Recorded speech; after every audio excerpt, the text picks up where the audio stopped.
All right. So another little fun segment that we started doing. I even have a little graphic for it. It's Remember Wednesday. So I like to remember Berries. The Member Berries are there from South Park because I got a few ones that just popped into my mind here, and some of them have to do with, not all of them have to do with Arkansas. Some of them don't. But one of the ones was when, do you remember when people wanted Sam Pittman fired? Because now it seems like that talk has ceased. I still think there might be some out there that want that, but it seemed like there for a week or two, it was nonstop. Just, oh, buddy. Yep. I remember. Yep. Yeah, I remember for sure. And also, like, I've seen a lot of people saying that, kind of like being like, oh, isn't it crazy? It's like, dude, it wasn't that crazy, frankly. Like, it just wasn't. No. But you got to give credit to Sam Pittman for holding strong and making the right moves, man. Like, what he's done, dude, it's undeniably impressive. The fact that it's rare that you see that a coach get that close to the hot seat and being like first odds to be fired and then turning it around. If Sam Pittman's able to successfully do it, which it seems like he's pretty much done, very impressive. And shout out to Billy Napier, by the way, who we've ragged on a good bit because he's kind of in that same boat where he's in danger of like turning it around and surviving. Yeah, they've kind of been balling out a little bit too. Sam Pittman was still a little, I don't know, tame in his post game. Like that wasn't a fire and brimstone situation, but just I thought he'd be a little bit more smiles and he likes to joke with Bob a little bit. I thought I'd see more of that, but he's just very much. I think that's part of the shtick though, because one of the first things he said was we were they're happy but not surprised or whatever. Mm-hmm. He's just the book. Also, I wish he was happier for himself, Yeah. Pat yourself, especially with the bye week coming up. If I knew I had a bye week coming up, I'd be acting a fool. Oh man. I was trying to hope that he gives a laugh like he did against that post Mississippi State win, where he just just cracked up laughing in the press conference. I want to see that again. One of the best Pittman moments ever. Oh shoot! Second only to when they beat Ole Miss in that not 3-score game. I think I'm gonna have me an old cold beer. That's kind of what I like to do. Mm-hmm. Not promoting now. So yeah, that was great. Speaking of, this is another non-Arkansas one, but you brought up his name. And this is my personal one. I'm saying everybody, but you remember when I thought that LSU was dumb for passing on Billy Napier as head coach?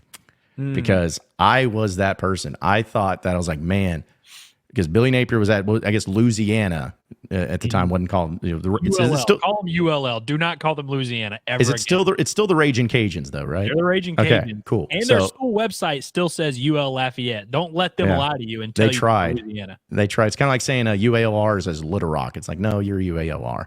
But like I felt that I was like, I remember when I thought, well, when LSU passed on and we went to 4, I was like, man, they're going to regret that. It's going to be a terrible thing for them. No, I think it's one that they missed out on. And I'm not saying Brian Kelly's perfect, but definitely could have been a lot worse. And another one who I thought LSU shouldn't have passed on, Tom Herman back in the day. Yeah. They basically passed on Tom Herman to hire Ed O. And I remember being like, that is the dumbest move a freaking program could make. And it's not like Ed O turned out to be this star or anything, but I mean, they won a national title and Tom Herman is now the freaking like 3-3 coach at FAU. Did not end up being like the prodigy that he was supposed to be. But I remember at the time being like so nervous that LSU was going to get Tom Herman. And I'm still nervous that LSU is eventually going to end up with Lane Kiffin. That's my nightmare scenario. You think that they would go with that? You think Lane Kiffin, LSU would be a thing? Best fit of all time.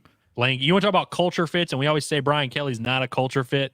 Lane Kiffin is a culture fit for LSU. That's like you cannot let those two things get together. Yeah, I was thinking that maybe Ed Orgeron was actually the best culture fit. He just wasn't maybe more the culture of the state and the area. That is true. He is. He was a good culture fit. I mean, he kind of embraced it perfectly. Another one is again is more of the basketball side of things, but I remember when I felt like Eric Musselman was going to have this team in the Final Four this past year. And this got brought up to me by a friend because he showed me a tweet that I had, and it was like saying, I just see this team Final Four or bust type thing. And it was like, man, looks back upon it. And it's like, I guess it's like an accountability thing, but at the same time, it's pretty humbling. We're like, man, that was a stupid thing, I thought. So yeah, a few of those. That was a mess. A lot of people thought that. Mm-hmm. Yeah, good transfer thing. Curtis, do you remember when you and I a year ago, or almost exactly a year ago, did a season predictions piece And we had like a bold predictions part of it. And I said that last year was going to be the best regular season Arkansas had under Eric Musselman. I thought they were going to win like 25 games. And I actually said the whole thing about how, like, I went on this whole rant about how I was like, all of Mus's teams go through this weird transition in December, January, but this group's got a bunch of older guys. They're not going to need to do that. Like, this is going to be the best regular season. Yeah. And then they won that Purdue game, and it kind of validated everything. Like, oh, they're ahead of schedule, Exactly. It could have been worse. It just tells you what we know. You could have had him winning 30 regular season games, like me. Yikes. 30? 30. I had him winning 30. Because they was like, man, they're not going to lose these certain games. And it's like, yeah, they'll start like, 0-2 in SEC play or something like that, 1-2, and then they'll get it going. Because I was like, the SEC's not that good this year. Well, got humbled really quickly in that. Michelle wanted to get in on it. She says, remember when Ellis had a shaved head? I don't remember Ellis having a shaved head. Do you have a shaved head? I think she means beard. She had said beard earlier, or somebody had said beard. I'm guessing that's what she meant. Cut? Did you have was it a short hair thing? I definitely didn't have a buzz cut, but I had short hair though. Like whenever I first met Michelle, I was still a young boy with because hope in his eyes, young lad. optimism. Yeah, well, I think a shaved head. Like I was thinking, like you got like a Gillette razor, and I was like, he's looking like he's from the Dadgum movie with. You have to be oddly specific in everything you say, Michelle. So yeah, I have a widow's peak, like a really bad widow's peak. So you're never gonna see me with a buzz cut. I'd be looking like Dracula, looking like Big Z, low key. She said, she said short hair, but yeah, okay. I was just wanted to bring that up because I'm like, I do not remember a shaved head on Ellis, but maybe that was the case. I don't remember when I introduced myself to you as a fan. Right before the Rice game in 2021, I walked up to John in his Hawaiian shirt and I was like, "Hey, Mr. Neighbors, I've been a huge fan of your work for years. I just got hired by Trey Biddy at Hog Sports," and then you didn't remember it whenever I brought it up to you. I don't. If I was wearing a Hawaiian shirt, I was not going to remember that day. That's usually how it's go to. He's an opener, so it's like you're probably doing good. Yeah, well, that's okay. I mean, it's. I feel that's one of the things I do feel bad in because there was a kid, and this is a side note, but there was a kid that I ran into on Saturday night, and he comes up to me and he's screaming in my ear because it's so loud there on Dixon Street, and he was just like, "Do you remember me?"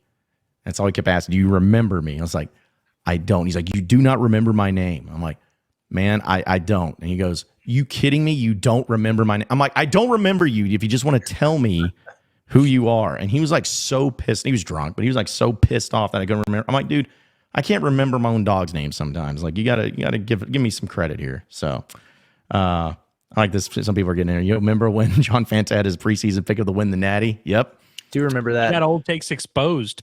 Yeah, that one was rough. I think that's actually what I based my 30 wins regular season on, was when that came out. Shout out to Witty for a sponsored chat. Had to have some sort of joke. Remember when Broden caught 1 of 37 passes this year? Yeah. Thank good you. work from Witty. I mean, it's good Well, stuff consistently. Y'all remember when I think it was Bleacher Report in 2012 picked Arkansas to win the national title in football? Yep. I remember because that was back in the day when I thought Bleacher Report was like the standard. And I was like, yo, they picked Arkansas to win the Natty. This is we're golden. We're golden. Yeah, but also, Curtis, I think you'd appreciate, I have a remember when. Remember when we were really bent out of shape about whether or not the SEC was going to let Arkansas hire Will Wade? Yeah. We were like, is it going to be Jerome Tang or Will Wade? Like, what are we doing here?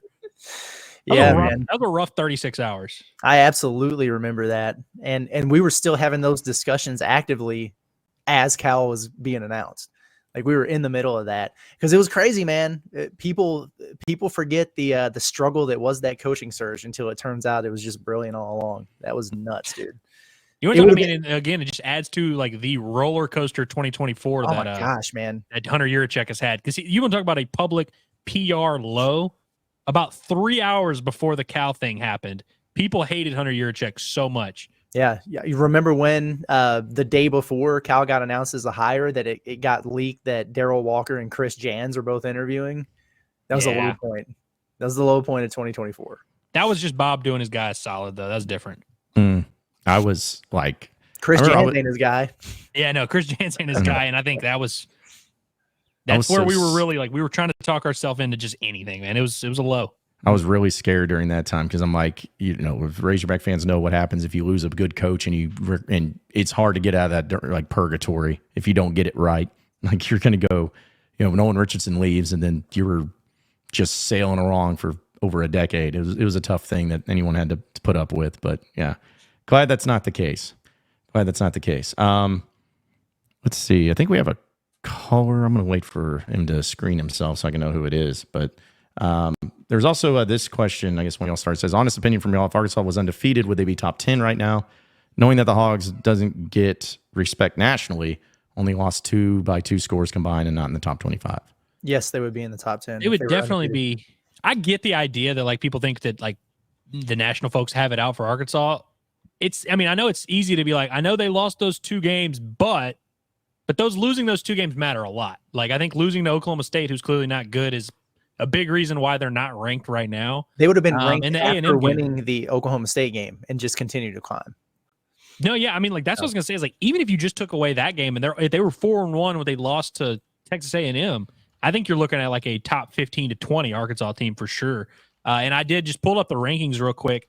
The lowest ranked undefeated team is Pittsburgh at 22. They're 5-0, but they have legit not played anybody. Indiana, shout out to Coach Sig. He's 6-0 and he's number 18. You got BYU at 14 and they beat Kansas State. So you could kind of make an argument they'd be higher, but Arkansas would have a better win than any of those. I mean, they do have a better win than any of those teams.